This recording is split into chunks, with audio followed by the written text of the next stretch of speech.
Ano naman to? Boeing, ipinapa-subwena lahat ng gadget ni Yusek Cabral. Ay, buti na lang talaga. Buti na lang talaga na kay, Congressman Libisti na yung ibang mga dokumento. At nasa akin yung ibang cellphone. Charot. Ano connection ko dyan? Inutos ng Office of the Ombudsman na, ano to? Sa pamamagitan ng subwena, ang agarang pagsuko ng lahat ng computer at electronic device na nang yumaong dating DPWH Undersecretary Maria Catalina Cabral. Yun, pati yung bumbilya ng bahay, kunin mo na. Pati yung yung mga rep, yung mga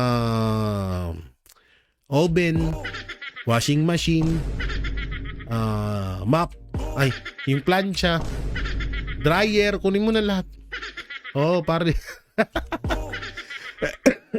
Kunin nyo na lahat. Tsaka, wait lang ha, bakit ikaw ang kukuha? Ito yung pinagtataka ko. Sakop pa ba ng ombudsman to? Nagtatanong lang ako ha. Wala kasi ako alam eh. Sakop ba ng ombudsman to? Di ba dapat NBI or... Di ba dapat NBI? Ba't ombudsman? Pinapasupwina ng ombudsman. Ewan ko lang ha. Ang alam ko kasi, ang ombudsman ay hatol sa mga politikong lumabag sa batas. Yun yung alam ko. Mga opisyal ng gobyerno. So, alam ko naman na opisyal ng gobyerno si Yusek. Pero yung about dito sa mga gadget na to, di ba dapat NBI yan? Nasa NBI yung niyan, hindi sa ombudsman. Talagang epal na naman to si Boeing. Sabi puta na, napag-iiwanan na ako ng kapatid ko. Magkagalit pa naman to, si Boeing Remulla at si John B. Puta na, magkagalit yung dalawang kumag na yan. Sabi naunahan ako ni John B. Tatabunan na ako kay Ma'am Shitars Plano ko pa naman din tumakbong Vice President. Eto na. Dito na tayo. Ito yung picture. Ito yung sa dashcam. Yan. Ayan yung babae na sinasabi nila na si Yusek Cabral nga daw. Pero may isang picture na lumabas. Eto. Ngayon, may video akong papakita sa inyo. Wait lang. Asan na yan? Ito ba yun? Yan. Etong video na to ay nirecord ko. Nirecord ko po ito, ginuhitan ko. Ako po nagguhit. Nakita ko kasi sa isang post. Kung makikita ko kasi natin, etong picture na to, hindi siya edited. May papakita ko sa inyong edited na picture, na sinasabing picture nila ni Cabral habang nakaupo dyan. So play natin, ginuhitan ko yan. Nilagyan ko yan dito. Yan. So, kaya ako nilagyan ng ganyan kasi hindi siya edited. Ayan, hindi siya edited. Hindi siya inedited, hindi siya pinatong. No? So, dito rin naman makikita natin yung paa. Yung paa nito, wait lang, iangat lang natin ng konti yan. Akala mo talaga touchscreen no? So, yung paa okay. Wala siyang edit. At ganun din. Parehas na parehas pa yung parehas na parehas yung kanilang saan yan? Parehas na nawala. Parehas na parehas yung kanilang pag-upo, no? Kaya nating ginuhitan yan, nasaan na yan? Kaya nating ginuhitan, halos walang pinagkaiba doon sa malabong picture at dito sa malinaw na picture. Ngayon ito, ipapakita ko sa inyo yung picture na sinasabi nilang picture ni Yusek Cabral. Tingnan niyo yung pinagkaiba versus doon sa una kong pinakita So yan, ito post po ito ng ano bang site to? Bombo Every Rico. Yan post nila yan. Ex-DPWH Yusek Cabral lumabas na namatay dahil sa suicide base sa investigasyon ng mga otoridad, DILG chief. Okay? So, papakita ko sa inyo yung picture. So, wait lang, inaano-ano lang natin yan ha, kasi in-screen recorded ko lang to, kaya para hindi masabing, hindi tayo masabihan na fake news. So, sinum ko tingnan nyo dito, sinum ko. Malayong malayo dito yan sa picture na to. Asan na yung picture na isa? Wait lang ha. Mali yung naibaba ko. Ito ba yun? Malayong malayo yan dito. Kasi eto daw ay sinasabi nila na ito yung picture, ito yung video na kuha sa dashcam nung ibang mga motorista na nag-send sa NBI. So tingnan niyo yung angulo, tapos tingnan niyo yung angulo dito. Magkaiba. So eto daw si Yusek Cabral. Eto daw, yan o. So magkaiba, diba? Kitang-kita nyo naman. Tingnan nyo yung edit na ginawa dito. Kaya tatanungin ko, may napapansin kayo? Dito, may napapansin kayo dyan? Anong napapansin nyo? Papakita ko sa inyo kung ano yung inedit dyan. Ha? Isusum natin yan, o. Yan, ha? Mukha pa lang, halatang hindi si Yusek. Excuse me. Halatang hindi si Yusek. Ano yung inedit dyan? Mamaya, tingnan natin. Guguhitan ko yan. Ayan ha. Tingnan niyo yung guguhitan natin dyan. Lalabas yung inedit dyan. Ayun. Nakikita niyo yung paa? Saan kayo nakita na paa na kalahati lang? May kita niyo kasi natin dito yan, no? Ito kasi, talagang yung putol putol yung paa. So, antemano dito, okay naman yung post na to, tugma naman, kaso yung dito sa paa, halatang inedit.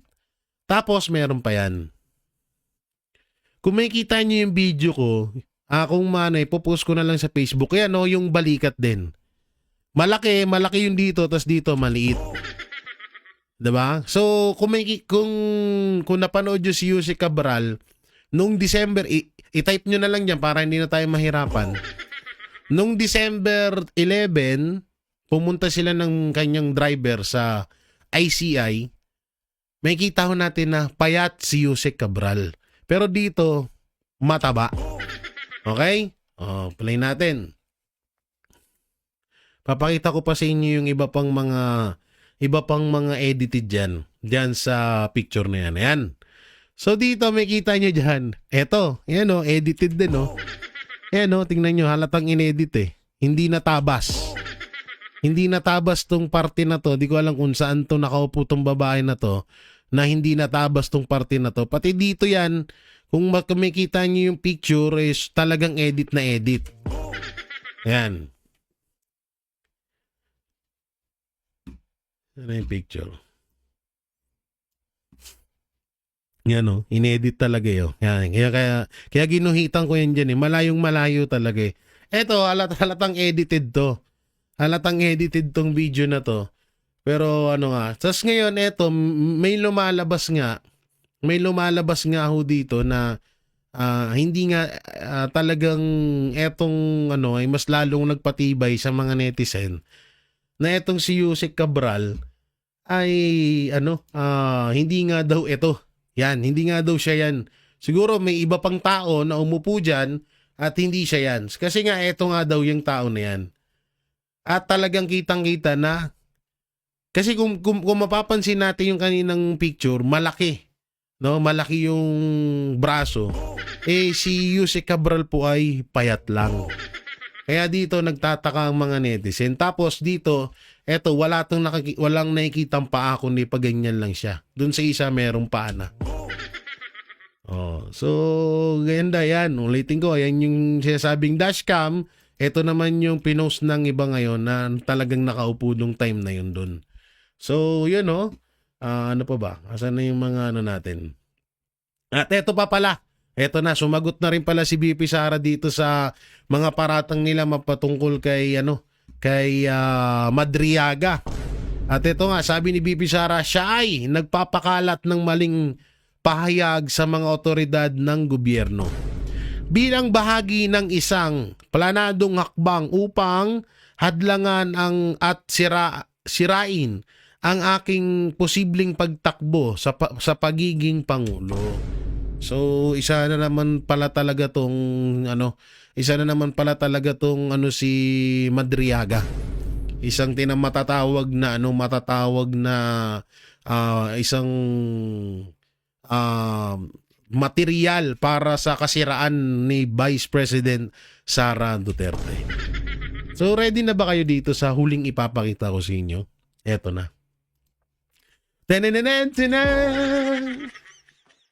Happy pa sila dito. Pagmasdan nyo maigi sarap magkape. Sarap magkape sa beach.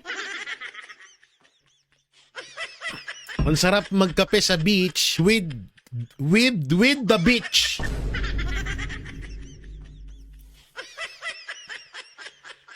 Kasi balikan natin, nawala kasi yung issue Nawala yung issue about kay Sam Bersosa na nakita nga yung kotse niya, di umanong kotse niya doon sa mga mali-malitang pera na ipinakita ni Saldico. At biruin mo nagbi-beach pala kayong tatlo Sasabihin nyo, ngayon hindi nyo kilala si Saldico. Hindi niya sasabihin yung sinungaling si Saldico. Friendship forever kayo dito. Nung nilaglag kayo, hindi nyo na masyadong kilala. Ang galing. Wag natin kalimutan yun. Balik-balikan natin yun Wala pa tang salaysay si Sam Bersosa doon. Hanggang sa nag-unblockan na nga lang sila ni Rian Ramos sa Instagram para lang matabunan yung issue na yun.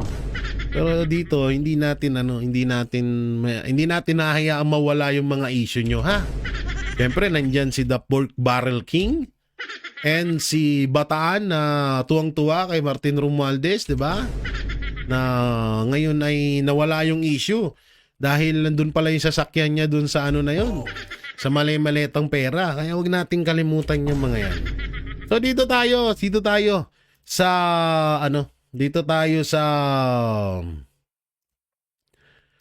pahayag.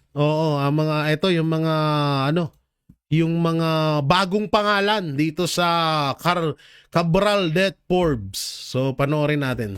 Nagsasanga-sanga na ang mga pangalang na iuugnay Nagsasanga-sanga na. Public Works Undersecretary Patay. Cabral. Patay. Isa sa mga sentro ngayon ng pagsisiyasat ng Milyonaryo News Channel, ang Ayon Hotel sa Baguio, kung saan nanatili Ayon Hotel sa Baguio. Ano to? si Cabral bago siya nahulog umano sa bangin. Wait lang Ano pa naman Ang Ayon Hotel sa Baguio, kung saan nanatili si dyan muna daw siya pala nanatili sa Ayon Hotel na yan. Cabral bago siya nahulog umano sa bangin sa Tuba Benguet. Narito ang exclusive agenda. Nako. Sige nga. Paano? Naglilitawan ng mga pangalang natuklasan ng Billionaire News Channel matapos ang pagkamatay ni dating DPWH Undersecretary Maria Catalina Cabral nung siya ay nahulog sa bangin sa Tuba Benguet. Kamakailan nagkaroon ng search warrant ang NBI sa Ayon Hotel sa Baguio, ang tinuluyan ni Cabral bago siya nasawi. Sa pagsisiyasat ng BNC, natuklasan naming isang Ralph Robintan ang may 99% ownership sa Potiel Resort Management. Ito ang kasalukuyang nag-ooperate ng Ayon Hotel. Kasama niya si Rochelle Joy Viernes na may 1% ownership. May isa rin kaming nakuhang SEC General Information Sheet na dated August 15, 2025 at baka sabihin nyo na naman, Duterte na naman to. Corporate Secretary Duterte may-ari ng hotel. Si Tan ay isang Baguio-based businessman at owner ng Big Boss Cars, isang vehicle sales and auto services company. Patay. Ayon sa aming mga source, kilalang political ally ni Benguet Congressman Eric Yap si Tan. Patay. Noong May 2025 elections, si Tan ang lumabas na petitioner para i-disqualify si Erickson Tagal Felipe, ang naging kalaban ni Yap sa pagka-lone district representative ng Benguet. Ayon sa aming source, bago lumitaw na si Yap ay owner ng Potiel noong Agosto. Nakapangalan daw ang kumpanya sa isang Michael Darren Sanchez at DM Capital. Sa SEC documents ng DM Capital, pagmamayari ito ng pamilya Sanchez. Nako. Kabilang si David Sanchez, ang una nang nag-deny sa BNC na siya ay may Nako. kaugnayan kay Cabral. Sa mas malalim na pagsisiyasat ng BNC, natuklasan namin ang ilang mga kontratang nai-award sa Ion Hotel. Kasama rito ang pag-provide ng food and accommodation sa ilang mga workshop o event ng iba't ibang LGU at ahensya, kabilang ang sa Department of Energy. Nilalaglag na Una rin nila si Yap ni ngayon. LG Secretary John Vic Remulla sa Billionaire News Channel na si Cabral ay dati na raw beneficial owner ng Ion Hotel. Pinangalan daw ito sa di umano'y partner niya at itinransfer sa business associate ni Eric Yap, kung Nako. saan si Yap ay pinaniniwala ang beneficial owner din ng hotel. May mga papeles daw si Remulla para patunayan ito. Yan ay sa kabila ng pagtanggi ng legal counsel ng Ion Hotel tungkol dito. Sabi ni Attorney Enrique de la Cruz, ang abogado ng Ion Hotel, false at misleading daw ang mga pahayag na ito dahil wala namang direct o indirect involvement sina Cabral at Yap sa nasabing hotel. Pero sinigundahan ng NBI sa agenda weekend ng Billionaire News Channel ang claim ni Remulla tungkol sa ownership ni na Cabral at Yap. Parehas din po. Although we'd rather get certified 2 copies of the documents para magkaroon kami ng conclusibong informasyon tungkol dyan. Kamakailan, naghain ng search warrant ang NBI sa kwarto ni Cabral sa Ion Hotel at nakakuha raw sila ng Something personal fishy, items ng USEC bilang bahagi ng kanilang parallel investigation. We confirmed that several items were seized and confiscated, mostly personal effects. But we'd rather not give any enumeration because we have yet to return the search warrant to the issuing Nako. court together with the inventory of the items which are seized. Ayon sa aming source, natagpuan ang isang kutsilyo sa di Nako. umano'y bag ni Cabral. Patuloy ang pagsisikap Kinutsilyo ng naman BNC ngayon. makakuha ng panig ni Natan at Yap. At sa huling monitoring, wala pa silang sagot sa amin. Dati nang naiuugnay si Yap sa Silver Wolves Construction na ayon kay Pangulong Bongbong Marcos ay nakakuha ng higit kumulang 16 billion pesos na Nako. transaksyon sa kanilang mga proyekto. Ito rin ang parehong kumpanyang naiuugnay sa Tapos, ayun nga no, kanina yung kinuwento ko kanina na ayon sa sinabi ni Gutesa ay may bahay si Yap na ibinenta kay Romualdez at doon nila dinadala yung pera. Ayon niya na, hindi yan galing sa akin kundi ayon yan kay Gutesa. At tinanong pa nga yan ng paulit-ulit ni Senator Marcoleta na paano niya nalaman na bahay yun ni Romualdez yung pinagdadala ng pera dahil nga doon nila dinadala yung mga pera ayon kay Gutesa. So ngayon baka ang nangyayari gusto na ring bumaliktad nito ni Yap kaya inuunahan na siya ngayon. Ayun yung nakikita kong dahilan dito. Na baka nga ganon. 'Di ba? Nako, delikado to. Oh. ugnay sa maanumalyang flood control projects. Ayon sa Bureau of Immigration, bagamat may travel records nitong mga nakaraang linggo, Okay. nasa Pilipinas daw ngayon si Congressman Yap. Para sa agenda. Oh, so, eto pa yung isa. Ito yung bago ngayon. Ito pa yung isa na ano. Ito pa yung isa na Cabral Sanchez link. Oo, so ano ba tong issue naman na to? Undersecretary Catalina Okay. Cabral kay Engineer David Naku. Sanchez. David. Iniuugnay ngayon si Sanchez Dami sa na nilang Spider lumalabas. One Construction na Naku. nakasungkit ng bilyon-bilyong kontrata Naku. mula sa DPWH sa loob ng 7 Ito taon. yung sinasabi namin na nakahanap na naman sila ng diversional tactic. Tingnan nyo iba-iba nang lumalabas sa mga pangalan. Hanggang sa, wala na naman kay Martin Romualdez. Ang galing. Okay, Narito ang okay. exclusive agenda report ni Pasukan mo, Joanne Corina. Matibay. Pasok, Corina. Oh. Dating Philippine Institute of Civil Engineers o PICE officers ang yumaong si former DPWH Undersecretary Maria Catalina Cabral at ang umano'y karelasyon nitong si David Sanchez. Tutang ina, yan na, pati kabit na buglar. Nabulgar na dong ang kabit dong. Ang kabit ni Cabral. Grabe, nabulgar na nga ni. May kabit din para si Cabral. Akala ko si Suto lang. Uso ang mga kabit-kabit sa inyo, mga dudong ha.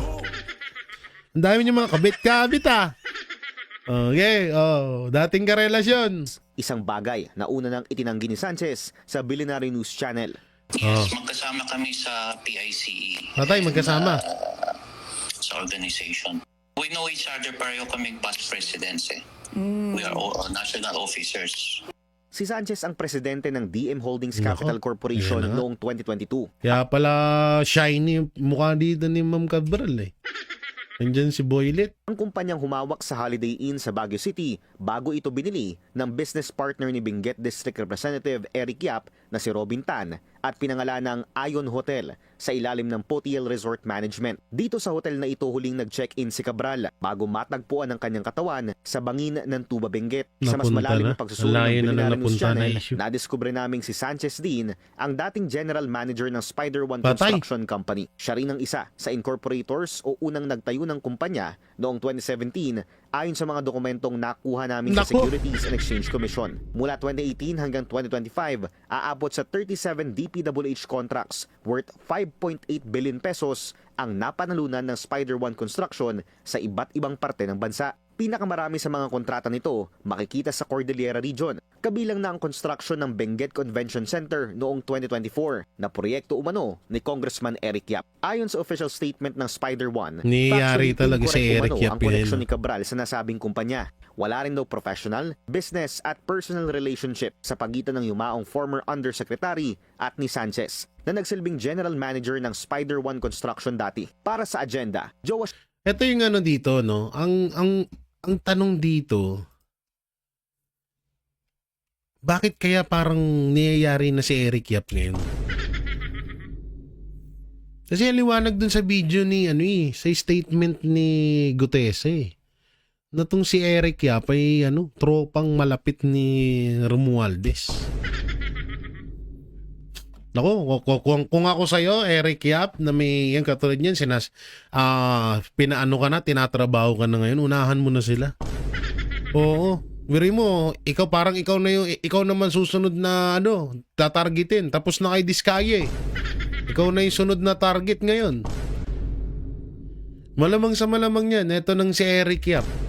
Tapos, ang sasabihin niya, ganito, Eric Yap, ha? Turo mo lang mga Duterte, quits na tayo. Turo mo lang mga Duterte, it's a tie. Quits na tayo pag tinuro mo mga Duterte. Wala na tayong wala nang tawag dito, wala nang kuskus balungos. Ha? Basta turo mo lang Duterte, absuelto ka. Alam naman na natin yung galawan nila dyan eh. Bago pa ba ng pabago sa atin yung mga ganyan? Na na tawag dito na parang magsalita ka lang sa Duterte, okay na lahat. Wala na tayong kailangan pang pag-usapan, hindi ka na ibabalita at ligtas ka na sa mga sa mga posibilidad na na issue na maibabato sa iyo. Katulad na lang nito. Panoorin natin tong sinabi ni Congressman Libiste. Oo, sa listahan ni Cabral naglalaman ng mga ilang code. Naku po. So panoorin natin to. There's no chance for the DPWH to doctor or to fix the file before they turned it over to you? Yes, it was not naman planned to give this file until Secretary Vince called. And I am thankful that because of that, then we know there is this file. And when the DPWH may eventually release the file, then I can corroborate that that is the same file that I got. Okay. So, sir, ito, dahil nga parang nasabi nyo nga na parang parami yung main characters dito sa flood control scandal na to, would you be able to tell us po kung sino yung pinaka makikinabang in case itong mga dokumentong ito ay hindi mailalahad sa publiko? Magandang tanong yan. sino ang may pinakamaraming insertion. At hindi naman po mga tao ang So ibig sabihin ang makikinabang dito si Romualdez talaga at saka si Sandro. 'Di ba? Sila ang pinakamalaking insertion ngayon. Pag hindi na ilabas tong mga dokumento na to, ang makikinabang ay si Sandro Marcos at si Martin Romualdez kasi sila nga ang tinaguriang na the Pork Barrel King. Ang galing, no? laking proponent dito kasi may mga code names ginamit si Yusek Cabral katulad ng leadership. Nako. Meron din mga Patay. Ibang code name like Senti 2025. Nako, leadership in Senti 2025. Parang may napanood akong vlog niya.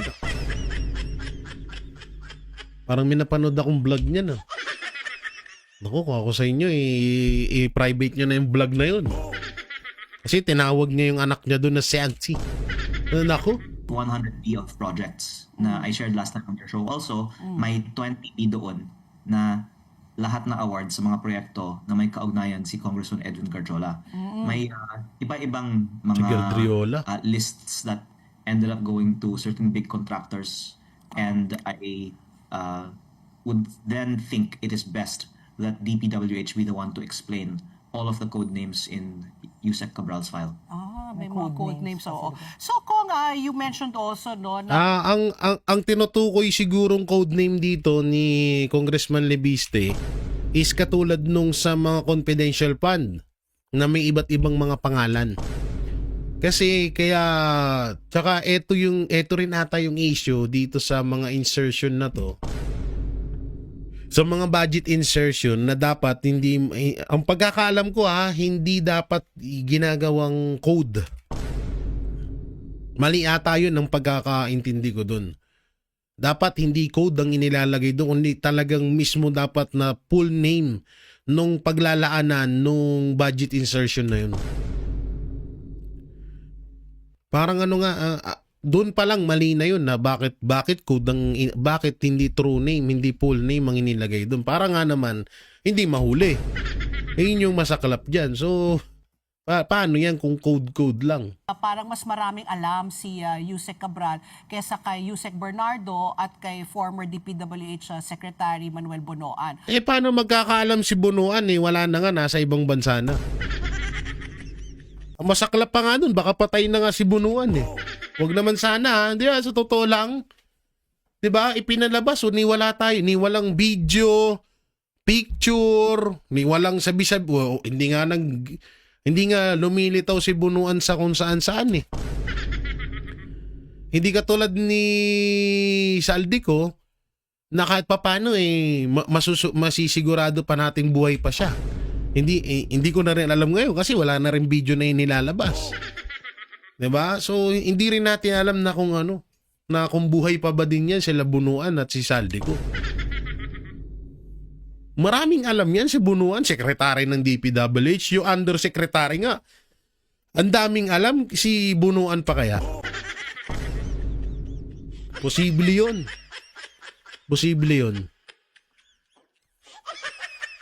Undersecretary Cabral nga maraming alam Si Bonoan pa kaya, posibleng walang alam. Nako. What made you give this statement po? Actually, if I may cite si Secretary Babe Singson ng ICI, ay nagsabi din yan sa akin nung ako po ay bumisita sa ICI na niya kasi silang lahat at sinabi niya na si Yusek Cabral ay definitely mas maraming alam kaysa kay Yusek Bernardo at siguro mas marami ding alam kaysa kay Secretary Bonoan kasi siya yung talagang workhorse at tagagawa ng budget at baka may mga nagbibigay lang ng instruction sa kanya pero I think given how comprehensive... Yun ang tanong dyan. Sino yung nagbibigay na instruction? Baka si Bonoan din yun. ...are her files. Pati yung mga handwritten notes, may column din dito on handwritten instructions na digitize nila. She's very methodical talaga in note-taking. And it is good that these files are still around because it's a wealth of information that can assist in the investigations. As ICI and Ombudsman also told me, napaka-useful ang mga files na ito. Oo. Kong, do you mind sharing how big is this file? How many pages are we? I'm sure it's all digital, no? But if we're going to print it, if we're going to have a hard copy, the hard copy evidence, how many pages of this is this file that we're talking about? Marami pong mga tabs, pero yung tab na tinitingnan ko na DBase, ang pangalan, ay mahigit 17,000 rows. Wow. Naku, 70,000 rows. Okay. That's one tab. One tab Kaya, lang. One tab lang yun. 70, inang dami nun. Tens of thousands of rows ang buong file na ito. At parang 100 columns yung row na may 17,000 rows. Okay. Ang masasabi ko nga ay napaka-comprehensive ng mga file ni Yusek Cabral, kaya imposible na may mag-fabricate ng ganitong daming mga file. Kasi i-check mo lang bawat proyekto sa DPWH budget, ano yung mga notes dito, tapos tumbok na yung mga notes ay tama. Kasi sa aking distrito, isa sa 253 distrito sa bansa, tumbok ang mga notes dito sa mga findings namin sa ground. Grabe, no?